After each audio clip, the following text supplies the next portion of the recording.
this is Indie Lobby. Today we are at Old Mutual. We got invited today to attend the Entrepreneurs Connect, whereby a group of entrepreneurs gather together, giving out advice on how they can expand their businesses.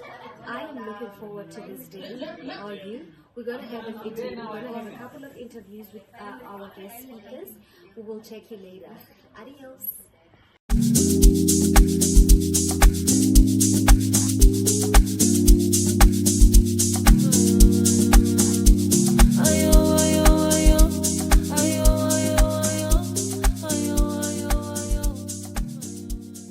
Hi Sissy, kunjani? I was so nervous, Yaphila Nam. I was so nervous speaking to you because you're so beautiful. Igama lam ngu-Indi, Indi Pilema. Nice to meet you too. We are from Entrepreneurs Collection. So makune zinto eziso we come and then we interview entrepreneurs like yourself, and then like you are a very interesting person. I did some background check izolo, and I realized, and I know kuthiwa you are from Umtata. Port Elizabeth. Oh, okay, but you moved with your father from Mthatha Nanani. How was that for you? So growing up was very interesting for me. So my dad worked for a what do they call them? SOE. And so he used to get transferred quite a lot. So he moved from Epai to Mthatha to East London to Polokwane to Pretoria. So we had a lot of moving around as children. Yeah, it was very interesting, and I think it forms part of the fiber of who I am. Right, I'm so you can put me anywhere, and I'll swim. You can throw me in any environment, and I can thrive. So yeah, growing up like that and moving around so much, it really is part of my fiber of who I am. So with all the moving around, I also saw Bagutwa you went to a boarding school. Would you say that's where you gained your confidence in business, or Kanye, that's what inspired you about becoming a businesswoman? No, I think going to boarding school really enforced my independence, taught me about my independence, and really my personality blossomed, and I became the very independent, hardworking, disciplined person that I am. I mean, I had one of the most rigorous schedules in boarding school. I was that kid that woke up at 5, ran, used to do my 10-kilometer run, come back to hostel, shower, change, go do my piano lesson quickly, before school starts. Then by the time everybody's waking up and starting to get ready for the day, I'm sitting, quickly going through my homework or finishing up last minute things before the day starts. Then I'm off to cafeteria for breakfast. I had a schedule, and I think it was also just to, because I wanted to be an achiever, and I found myself in environments where there's not many black kids in the environment. So not only are you fighting for your academic recognition, but you're also fighting to be seen. And so a lot of that is what formed in me at a young age during those most formative years. Earlier, you mentioned that you found your mentor at the airport, someone that you've been emailing for the longest time, and then have you become? Are you a mentor to someone? Are you mentoring someone currently? Like some sort of giving back. Um, okay, so yes, I met my mentor at the airport, and I don't necessarily mentor individuals. I don't think I have the capacity right now where I am in my life to be able to commit to fully mentoring somebody. And I believe mentorship is something of intentionality. And you need to set aside time. You need to be extremely intentional and know what you're giving back to this person that you're mentoring. But I share a lot of information. And so this is my little form of mentorship, is sharing resources and information via my Art of Superwoman blog, via my social media, where I'm able to assist and connect an entrepreneur to another opportunity, where I see linkages, I do those. It doesn't take away anything from me to open up an opportunity for somebody else, especially where I can see there's a blatant connection, like there's an obvious connection between two places. So that's my little way of mentoring right now, until I have the capacity enough to be able to mentor somebody and be intentional about it. All right. So, my cousin is a painter. She's also a graphic designer. I am a singer. My uncle is the one that owns this podcast. So we are all little small businesses that do not want to work for other businesses. So what advice would you give to people like us, people who don't want to work for other people, people who we want to be our own businesses? What advice would you give to us? I think no matter whether you're an entrepreneur and you want to work for yourself, you'll always be working for somebody. Entrepreneurship is about service. If you can master service, if you can master humility and learning to serve others, and working for others is entrepreneurship. But it has no 9 to 5. It has no start to stop. It's opening your eyes to closing your eyes. You're an entrepreneur. So I would say rephrase that. It's not that you don't want to work for somebody. Maybe there's an element of it where you want to own your time. You want to be able to be intentional about the projects that you want to work on. You want to be able to maybe be more purposed in what you do, as opposed to work for somebody else's vision. But entrepreneurship is working for somebody else. Whichever client comes, whichever client is there, whoever you are painting for, if you get a commission, you're working for that person. That's a service. Your gift is work in itself. Whatever gift you have, that is work. And at the end of the day, we all work for God. Gave us this gift, these gifts that we have, we're working for Him. That's our big boss. And so if you just have a mindset of service, you will be able to, I think, on the most part, be a successful entrepreneur. Would I then be putting it in the right way if I'm saying that I don't want to be someone else's business? I think you'd be putting it the right way to say, I perhaps don't want to serve somebody else's vision. I have a vision for what I want to do. I have a vision for the kind of business that I want, and I have a plan on how I'm going to fulfill that vision. And this is how I'm going to service that vision. And then, can you please tell us just a little bit about your business? I realize that you're working specifically with moms, specifically women. Can you please tell us more about your product? And you said you also mentioned earlier that after COVID, it was not doing as well as it was, because people were able to go out and shop for themselves. So what did you do to make sure that you get the same revenue as you did when after you came back from your breakdown, or I don't know, I don't know if it was a breakdown, but yeah, after you came back, what did you do to make sure my business Yako is as successful as it was during COVID? My business without the e-commerce aspect was doing well during COVID. So there's two things that I do. I have Art of Superwoman, which is my online store. My online platform, and then I have Creative Shop, which is my agency. It's a digital strategy agency. So the agency has always just been doing its own thing, and that in itself is creating income for me. And then Art of Superwoman, the platform itself, was earning advertiser income, was earning content income, and collaborations with brands and creating content. And then the online store itself was an add-on that I created. I saw an opportunity and I grabbed it. What I did not know was how expensive maintaining and keeping up with an e-commerce business is, number one. Fine, cool, breaking even, no biggie. But as the world opened up, I think the excitement and the drive needs to also be met with a know-how and educating and upskilling yourself. And so because I it was so incidental and accidental that I was able to maximize on an opportunity that was there at that point in time. And I did not necessarily have the know-how, and I was trying to learn and little like clasp on straws to try build this thing. Um, I kind of didn't have the list for it anymore.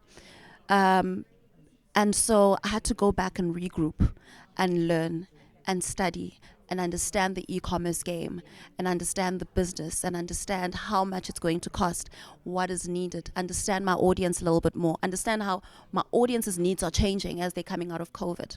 So that's the regroup that I'm currently in right now in order to know when we do come back, we're going to come back strong. And then, okay, one last question. So, as a woman, I can imagine that it's not very easy being in business because men tend to undermine us, whether we are in business with them or at work, you work with them, they tend to undermine us. So, how has the journey been for you? And second question, a question on top of a question. You are a woman working with women products. You are a mother and usebenza ngezinto zabantwana. Would you say it was easy for you to get into the business because you have experience, because you're a woman and because you have kids? Okay, for the first question, personally, I think the only time I've been disrespected by men in the work world would probably be when I was in corporate. But having had my own businesses, etc., when you good at what you do, I haven't dealt with resistance. The issues come in when you invoice. That's the problem, but that's where it comes in. When you're invoicing and you know your value, a lot more often than not, it is not popular for a, how do I even put this? People don't like a woman who knows her value, especially a black woman who knows her value. And so sometimes you find the resistance comes in there. And so it takes more of us stepping into and understanding our value for us to dismantle this idea that humble yourself. Don't, kissy quote, like, let's half this quote. No, that is my value. And I always say, I know my value. You might think that I'm difficult to work with. I'm not difficult to work with. I understand what I bring to the table and I understand my value. And then on the second question what was the second question again? Would you say it was easy for you to get into the industry because you Into that space. experience as a mom and as a woman?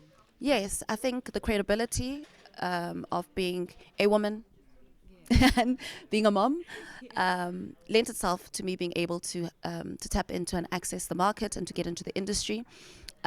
Wasn't easy per se, but it was an opportunity. And because I know what it looks like to be a mom, I know what moms need. I know what moms want. I know the education and the information that moms might need.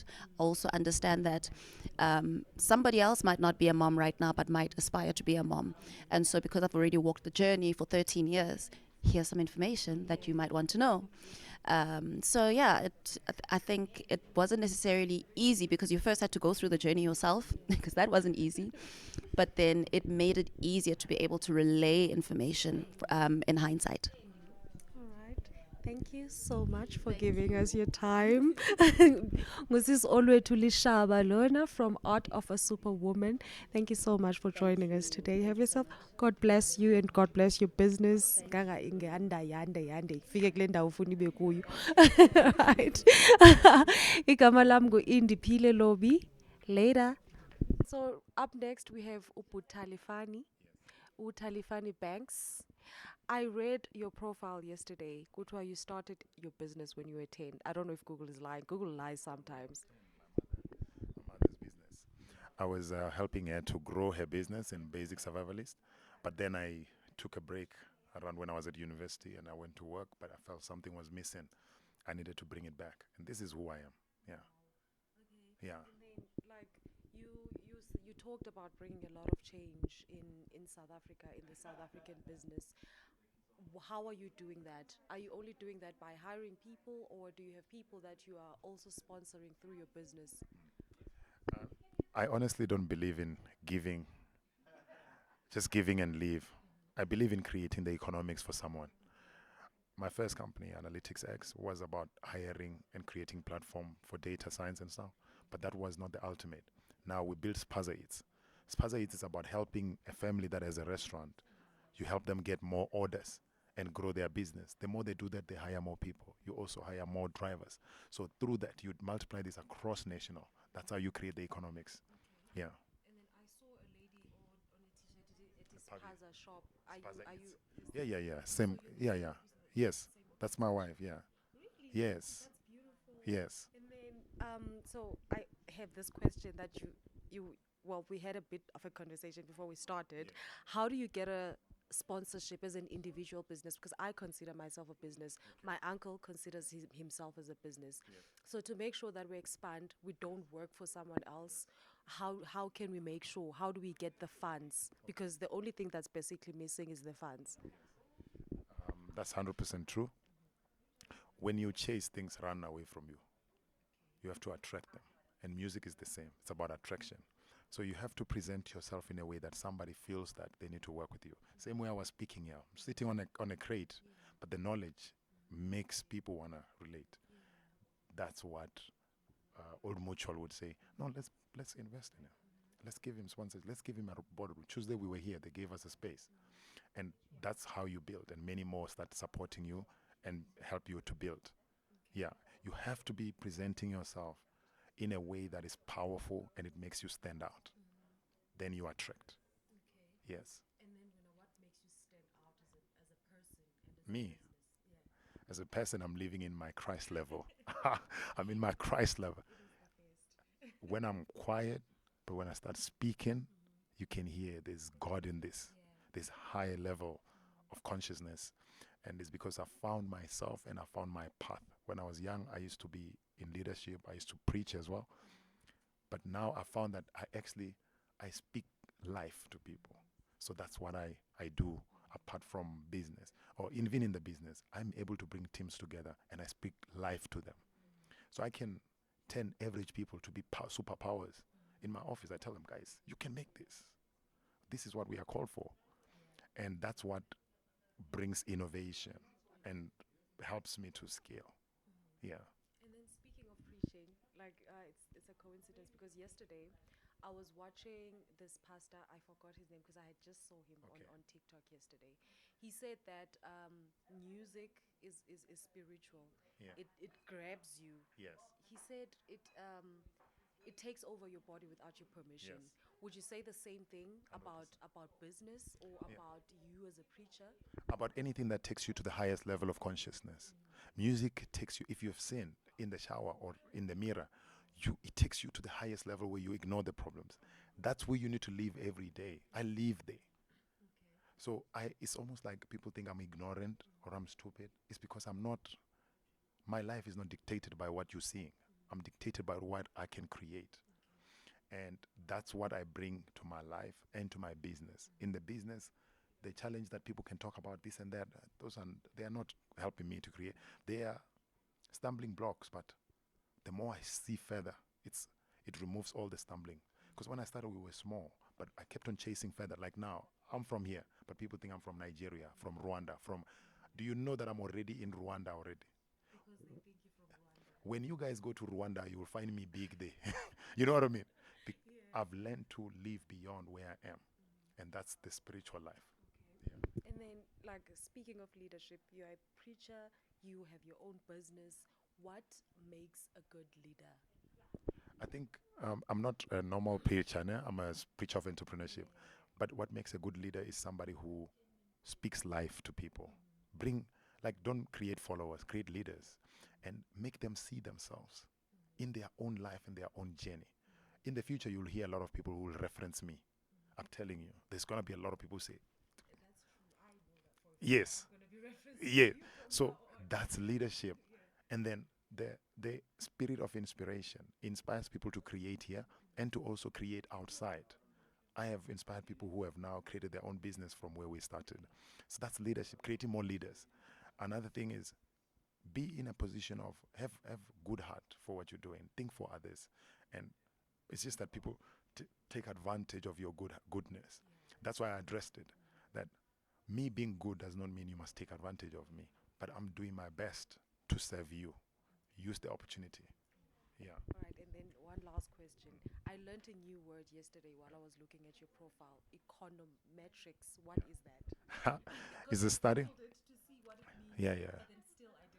It's a study of applying economics using numbers, using data, analyzing the situations before you make economic decisions. So what I learned from that course is, for these guys, politicians, they make decisions without knowing what is going on. But you need to make sentimental, data-driven decisions, data-driven economic situations. And that's what I apply to Analytics X. It's about creating data science reports that allows you to narrate a story to help you make decisions, whether you're a company.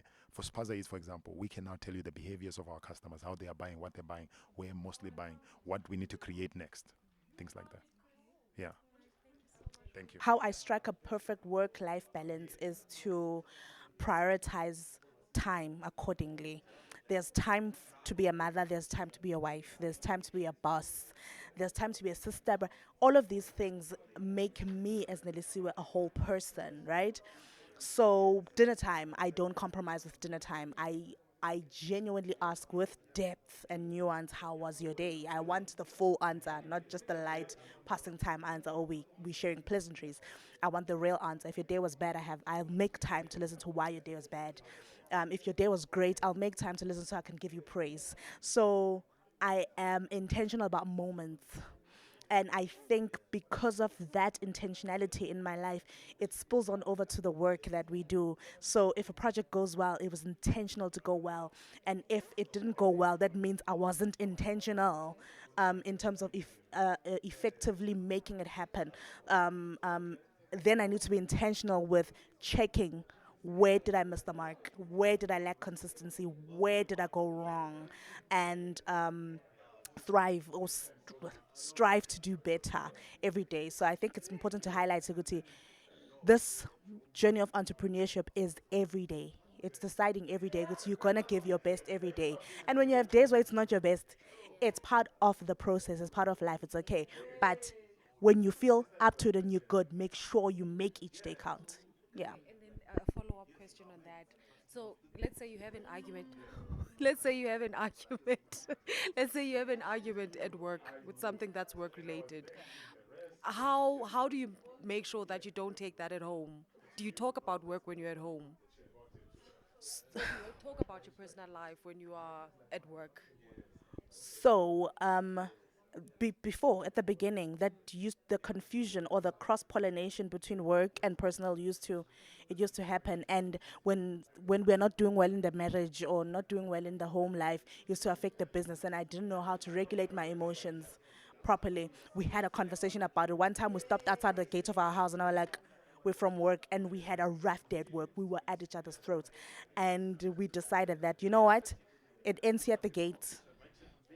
On the other side of the gate, we're gonna be a family. We're gonna decide how we want the atmosphere of our home to be.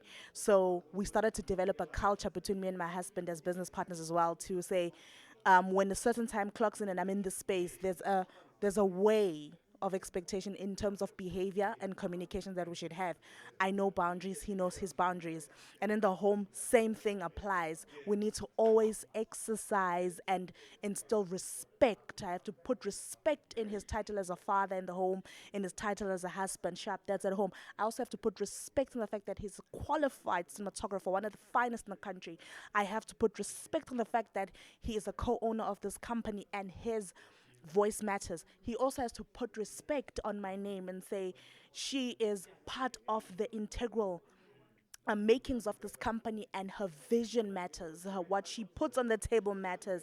Her gifts matter. So we always move in that, in the sense that we need to understand who is who and why are they here. And then when we get confused, that's when we step back. What's your role? What's my role? And why did we decide this to begin with? Did something change? And if it changed, how is the impact flowing out to the company? How is the impact flowing out into the way that we've set out our lives? So we're always in that room, like to be flexible, but we must never forget that we are both individual, brilliant people who make magic together. Yeah. Thank you. And then there's this one question. Well, for a lot of artists are struggling out there. You also started like on a low, and financial means and everything. How did you make sure, like myself, I'm a singer, but I don't want to sign to a recording label. How do I make sure that I do not become someone else's business? Because you are a business. So how did you make sure that you do not become someone else's business?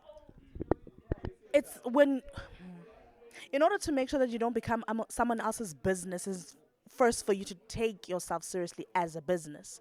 A lot of people are entrepreneurs, but they downplay what they do. They downplay what they sell. You are a vocalist. If you go, I'm just, a vocalist, I'm gonna take you as just a vocalist.